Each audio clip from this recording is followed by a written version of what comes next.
In the summer of 1882, the territory of Arizona was a land where fortunes were made and lost on the turn of a card, where justice came from the barrel of a gun, and where a man's reputation could be his greatest asset or his death sentence. The merciless sun beat down on the parched earth, turning the landscape into a shimmering mirage of heat and dust. Cactus stood like silent sentinels across the vast expanse, their shadows stretching long and thin as the day waned. It was here, in the shadow of the Superstition Mountains, those jagged peaks that seemed to tear at the sky with ancient, unforgiving fingers, that Marshal Jake Ironhand Morrison learned that even 30 years of faithful service to the law meant nothing when greed corrupted the very system he'd sworn to protect. Morrison had earned his nickname not from any physical deformity, but from his unwavering grip on justice and his lightning-fast draw that had never failed him in over 200 gunfights. His weathered face, creased by decades under the harsh desert sun, told stories that most men would scarcely believe. The deep scar that ran from his right temple to his jaw was a reminder of his first encounter with the notorious Blackwell brothers, both of whom now rested in unmarked graves outside Yuma. At 52, he was a living legend, the man who'd cleaned up Tombstone before Wyatt Earp arrived, who'd single-handedly broken up the Dalton Gang's Arizona operations, and who'd brought law to a dozen frontier towns that had given up hope of civilization. His reputation preceded him wherever he went. Saloons would fall silent when he pushed through the bat-wing doors, his spurs jingling softly against the sudden hush. Children would whisper his name in awe, recounting exaggerated tales of his exploits. Even the Apache warriors, who feared no man, spoke of he who stands alone with grudging respect. Morrison carried his fame like a heavy burden, knowing that each new day might bring the young gunslinger eager to make a name by outdrawing the legendary lawman. But legends, Morrison discovered, could be inconvenient when they stood between corrupt officials and a fortune in stolen silver. The betrayal came from his own deputy, Tommy Kid Brennan, a fast-talking 25-year-old with charm that could coax water from stone and eyes that never quite matched his easy smile. With sandy hair and boyish features that made him look younger than his years, Brennan had convinced Morrison that youth and experience made the perfect partnership. He'd arrived in town 6 months earlier, fresh-faced and eager, with recommendations from a marshal in Colorado that Morrison would later discover were forged. The kid had worked tirelessly, showing a dedication to the badge that impressed even the skeptical old lawman.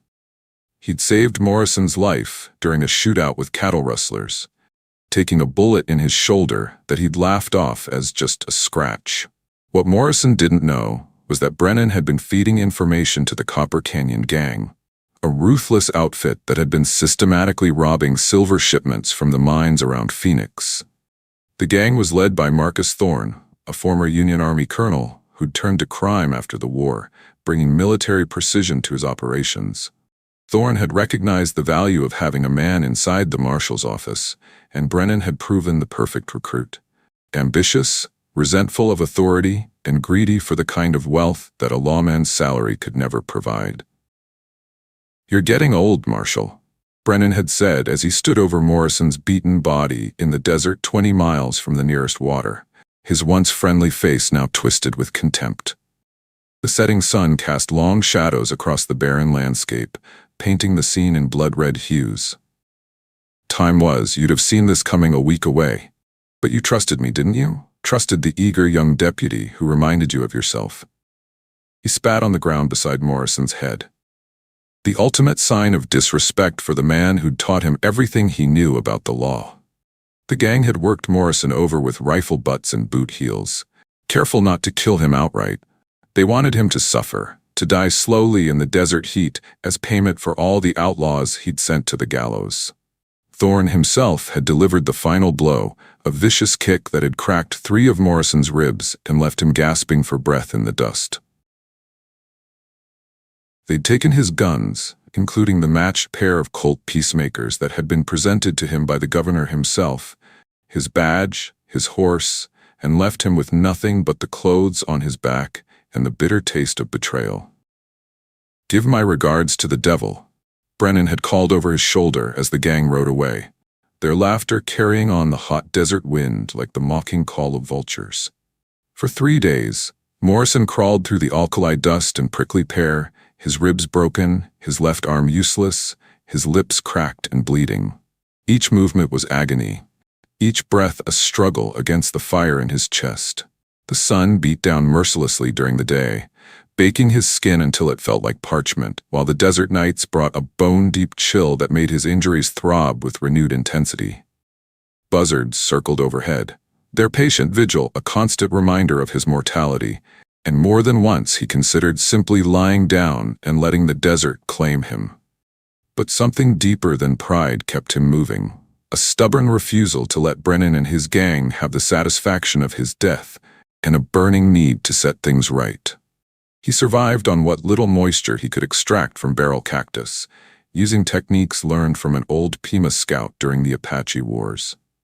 His progress was measured in yards, not miles, as he dragged himself toward what he hoped was civilization, guided only by the distant silhouette of a mountain range he recognized from his patrols. On the 4th day, when his vision was blurring and his strength nearly gone, when the line between hallucination and reality had become as wavering as the heat rising from the desert floor, Morrison spotted a cluster of adobe buildings nestled in a canyon, where a spring created a small oasis. A thin ribbon of green vegetation marked the presence of water, standing in stark contrast to the surrounding desolation. The settlement was barely more than a wide spot in the desert, but to Morrison it looked like paradise. With the last of his strength, he pulled himself toward the buildings, his parched throat unable to call for help. As darkness began to claim him, he heard the soft padding of footsteps and felt gentle hands turning him over. The woman who found him collapsed by her well was unlike anyone he'd expected to encounter in such a remote place.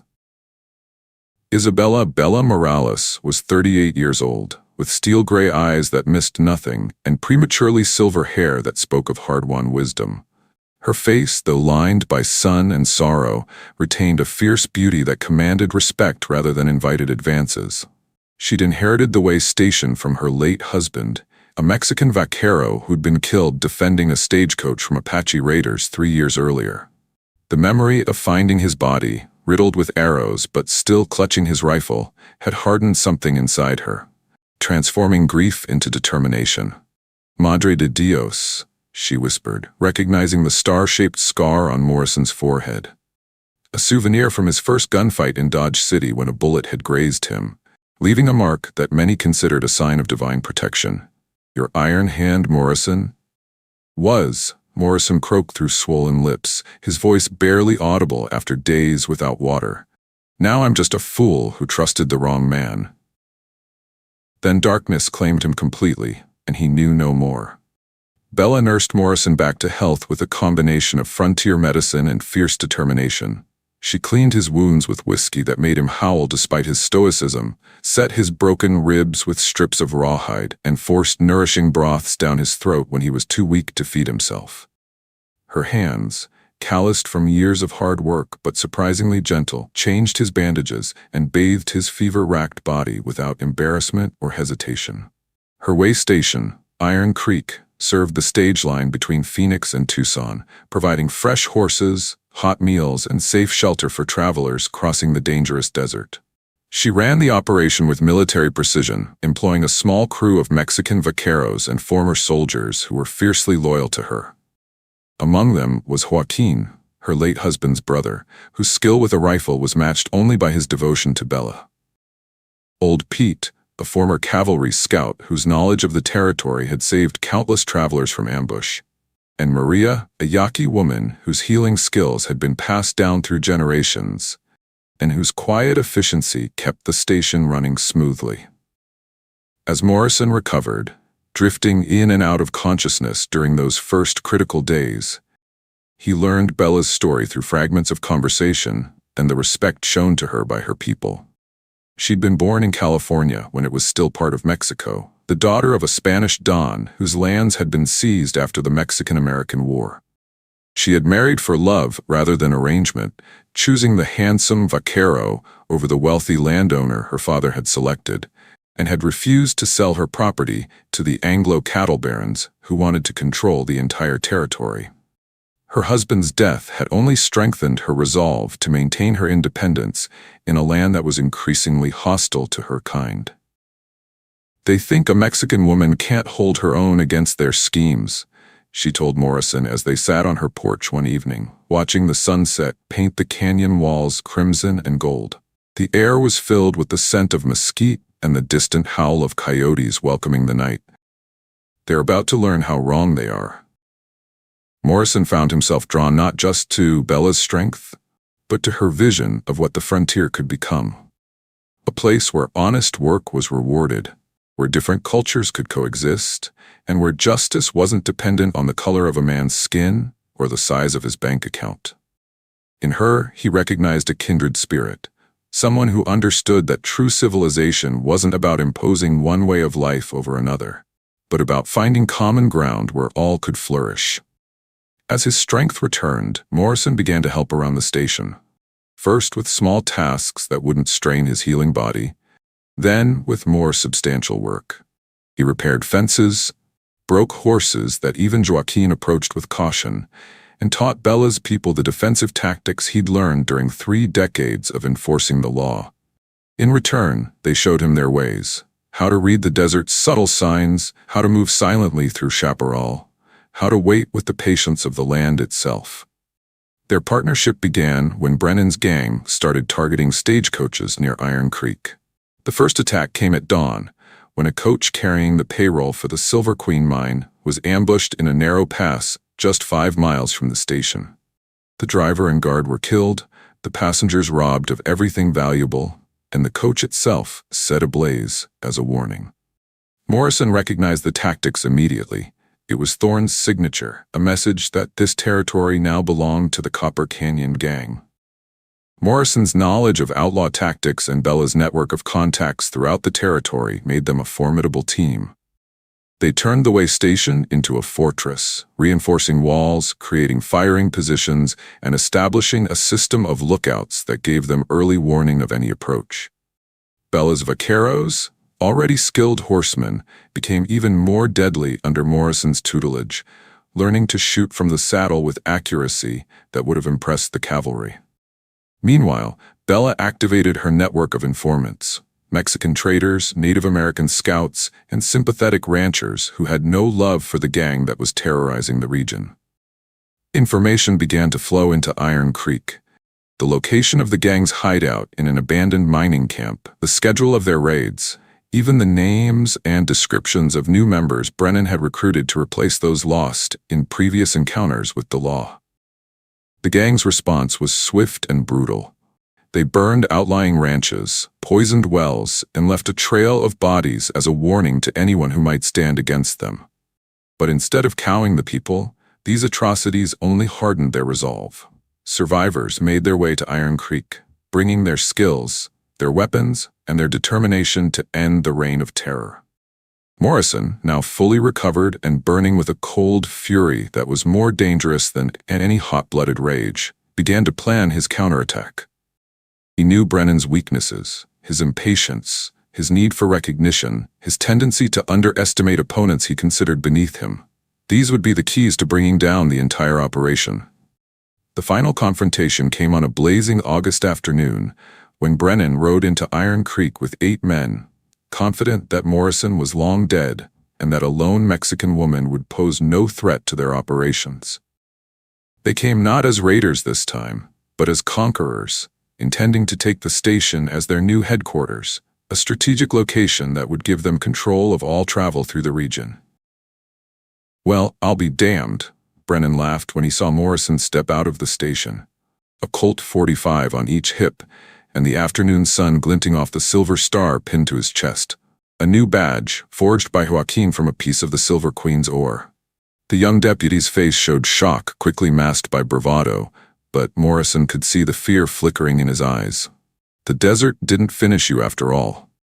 "No," Morrison replied, his voice carrying the quiet authority that had made him legendary, a sound like distant thunder that promised retribution long delayed, but finally at hand. "But I'm about to finish you." The gunfight lasted less than 30 seconds. Morrison's draw was still faster than lightning, his aim unerring as he put a bullet through Brennan's shoulder, the same shoulder where the deputy had once taken a bullet, supposedly defending his marshal. Bella's vaqueros were crack shots with their rifles, firing from concealed positions that gave them clear lines on the gang members. When the smoke cleared, Brennan and 5 of his men lay dead in the dust, their blood soaking into the thirsty earth, while the survivors faced federal charges for their crimes. Thorne himself was not among them. He had remained at the hideout, sending Brennan to secure the station while he planned their next major heist. But with his lieutenant dead and his gang scattered, his days were numbered. 2 weeks later, a combined force of U.S. Marshals and Bella's men cornered him in a box canyon near the Mexican border. Rather than surrender, he chose to make his last stand, dying as he had lived, violently and without remorse. In the years that followed, Iron Creek Station became more than just a way stop. It became a symbol of what the West could be when courage and integrity prevailed over corruption and greed. Under Morrison and Bella's guidance, it grew into a thriving community where Anglo, Mexican, and Native American families worked side by side, building a future based on mutual respect rather than dominance. Morrison and Bella married the following spring, combining their strengths to build something lasting in the harsh but beautiful Arizona territory. The ceremony, performed by a traveling priest and witnessed by people from 3 cultures, symbolized the new order they were creating. One where differences were celebrated rather than feared, where justice was blind to race and background, and where the strong protected the weak, not out of duty, but out of common humanity. The legend of Ironhand Morrison lived on, but now it included a new chapter, the story of a man who'd found that true strength came not from the speed of his draw, but from the depth of his partnerships and the courage to build rather than simply destroy. And alongside his legend grew another, that of the Silver Lady of Iron Creek, whose wisdom and compassion were as formidable as any gun. Together, they created a legacy that would endure long after the last gunfighter had hung up his pistols.